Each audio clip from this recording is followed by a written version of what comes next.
नमस्कार मित्रांनो, आपण जर एक CSC केंद्र चालक असाल तर आपल्यासाठी आहे एक महत्त्वाचा असं एक अपडेट।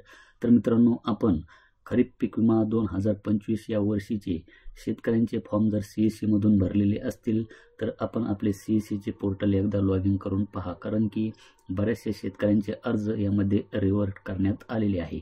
तर तशा प्रकारचे SMS सुद्धा शेतकऱ्यांना प्राप्त झालेले आहेत।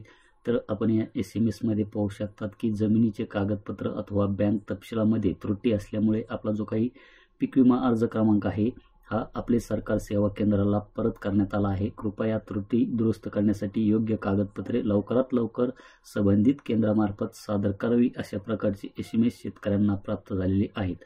तर त्यासाठी आपणास आपले CSC चे पोर्टल लॉग इन करून पाहिजे आहे। लॉग इन केल्याच्या नंतर येथे ॲप्लिकेशन मध्ये आपणास इथे रिव्हर्टेड ॲप्लिकेशन नावाचा टॅब दिसेल, आपणास यावर क्लिक करून घ्यायचे आहे।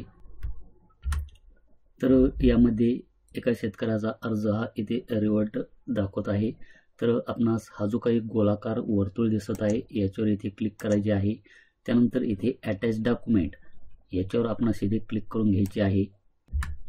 तर आपला जो काही अर्ज आहे हा अर्ज कोणत्या त्रुटीमुळे रिव्हर्ट करण्यात आलेला आहे त्याचे कारण सुद्धा आपणास इथे दाखवले जाईल। तर आपण ही जी काही माहिती आहे ही माहिती मराठीमध्ये ट्रान्सलेट करून पाहूया। तर यामध्ये काय सांगण्यात आलेले आहे की नोंदणीकृत जमीन सर्वेक्षण आणि उपविभाग क्रमांकासाठी कृपया पूर्ण आणि दृश्यमान जमीन अभिलेख दस्तऐवज अपलोड करा। नाव जुळत नसलेल्या प्रकरणासाठी नाव बदल प्रतिज्ञापत्र किंवा राजपत्र लागू आहे, सामायिक क्षेत्रासाठी कॉमन। तर अशा प्रकारची एक त्रुटी आपणास यामध्ये देण्यात आलेली आहे। तर या शेतकऱ्याचा अर्ज नावात थोडा बदल असल्यामुळे इथे रिव्हर्ट करण्यात आलेला आहे। जसे की या शेतकऱ्याचे नाव किसन आहे आणि सातबाऱ्यावर नाव रामकिसन आहे। तर पुढील जे काही नाव असेल वडिलांचे नाव आडनाव सेम आहे, परंतु नावात थोडासा बदल आहे, त्यामुळे हा जो काही अर्ज आहे हा अर्ज इथे रिव्हर्ट मध्ये टाकण्यात आलेला आहे।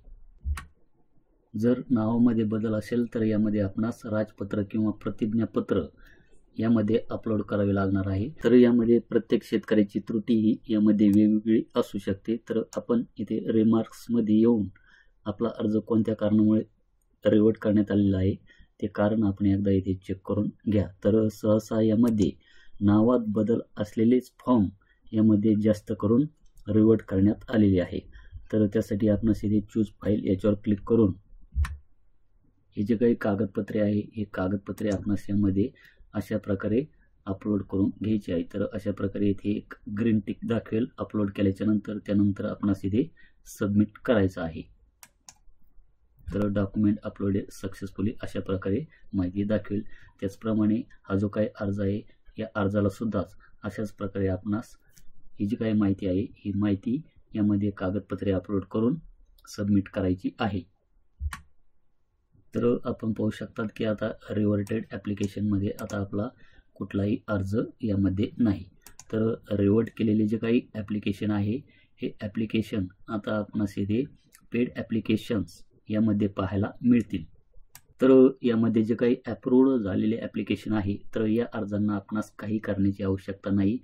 हे अर्ज कंपनीने अप्रूव्ड केलेले आहेत, मंजूर केलेले आहेत, त्यामुळे या शेतकऱ्यांना पीक विमा मिळण्यास कसल्याही प्रकारची हरकत नाही। तर कारण की यंदा ज्या शेतकऱ्यांनी पीक विमा भरलेला आहे तर अशा सर्व शेतकऱ्यांना हेक्टरी 17,000 रुपये इतके मिळणार आहे, असे मुख्यमंत्री देवेंद्र फडणवीस यांनी सुद्धा सांगितलेले आहे। त्यामुळे आपण जे काही रिव्हर्ट ॲप्लिकेशन मध्ये आलेले फॉर्म असतील हे अर्ज लवकरात लवकर यामधून योग्य ती कागदपत्रे अपलोड करून रिसबमिट करून घ्या।